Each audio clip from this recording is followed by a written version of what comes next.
All right, let's talk about something. There's this town, Postmasburg, and a powerful story there about youth engagement that has been almost totally overlooked. It's a story that pretty much flips the script on everything we think we know about youth apathy. Let's get into it. You've heard this a million times, right? This whole idea that young people are just kind of checked out, disengaged, waiting for someone else to come along and fix their problems. This quote just nails that dismissive attitude. It's a convenient story to tell, for sure, but as we're about to see, it's often just not true. But see, that's where things get interesting. Because in this place, Tsantsabane, the real history, what actually happened, tells a completely different story. One of incredible foresight, of detailed planning, and of a powerful vision for the future. All of it written by young people themselves. A story that was, well, maybe deliberately ignored. Okay, so first up, let's dismantle this convenient myth. We're going to zero in on a specific moment in time that proves young people weren't just ready to participate, they were already miles ahead, leading the way. Let's go back in time a bit, to June 2017. It's Youth Month, right? And young people from all over Tsantsabane get together for this youth summit. Now here's the crucial part. They didn't just show up to protest or to complain. They came prepared. I mean, seriously prepared. They were organized, they were informed, and they had a plan. What they made was literally a blueprint for their own future. I mean, just look at the detail here.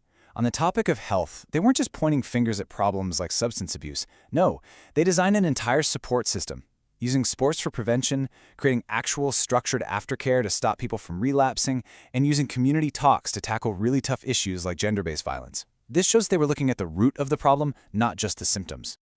And it was the exact same story with education. This wasn't just about we need better pass rates. They were demanding a systemic overhaul, better career guidance so kids actually knew what their options were.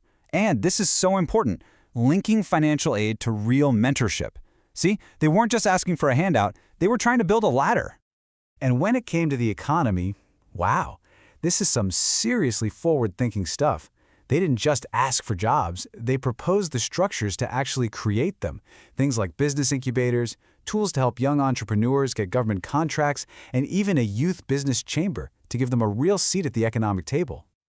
And here's the kicker. Don't just take my word for how good these ideas were. The source material points out that these proposals from young people back in 2017 are the exact same sophisticated ideas that top development economists are pushing for right now, today. So this wasn't just some youth meeting. This was high-level strategic planning. And maybe the most impressive thing of all is that they didn't shy away from the really tough social issues.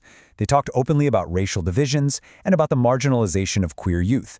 And their solution wasn't just more talk. It was a demand for real power, a dedicated seat for youth representatives on the municipal council. They knew you can't build a community if you're leaving people out of the conversation.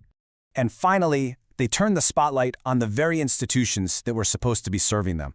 And man, they asked the hardest questions. Are these organizations actually working? Where's the money from these big development trusts really going? And they demanded direct accountability, right from the very top. So the point is, they had a plan, and it was a brilliant one. Which brings us to the central tragedy of this whole story. This comprehensive, intelligent blueprint, it was created, it was submitted, and then it was just ignored. Left to gather dust on a shelf somewhere. And this just reframes the entire problem, doesn't it?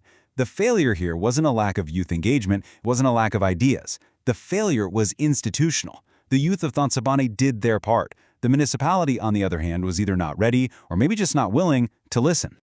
This timeline of inaction tells the whole story in 3 simple steps. In 2017, the summit happens, these brilliant resolutions are submitted. But in the years after that, they were never formally adopted by the council. So the result? Today, the municipality's own 2030 youth strategy is largely unfulfilled because the very roadmap to achieve it was the one they ignored back in 2017. And this chart, well, it puts that failure into stark numbers. By some estimates, less than a third of the vision laid out in the official youth strategy has actually happened. That means over 2/3 of that potential, of that promise made to young people, is still just on paper. It's a massive gap between rhetoric and reality. So what does this all mean for the town today?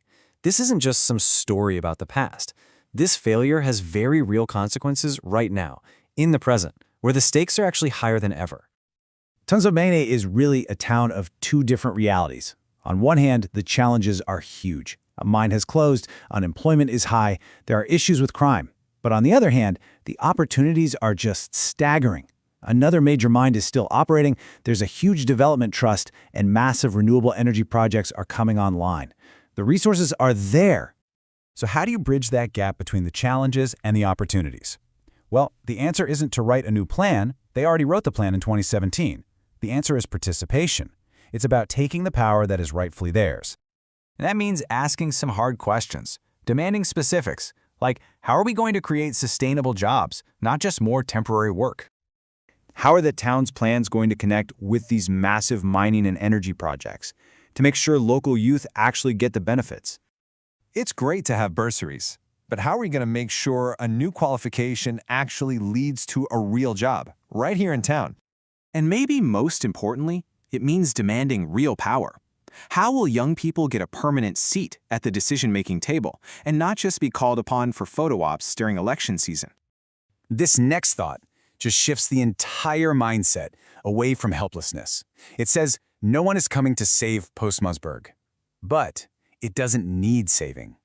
What it needs has to come from within. It needs participation from its citizens. It needs pressure on its leaders. And it needs a unified purpose. Those are the real ingredients for change. So what's the big takeaway here? This story from Tsantsabane holds a lesson for all of us. When we talk about youth engagement, the real question isn't whether young people are ready to lead. It's whether our institutions are ready to listen. They have already proven they have the vision. That 2017 blueprint is all the evidence you need.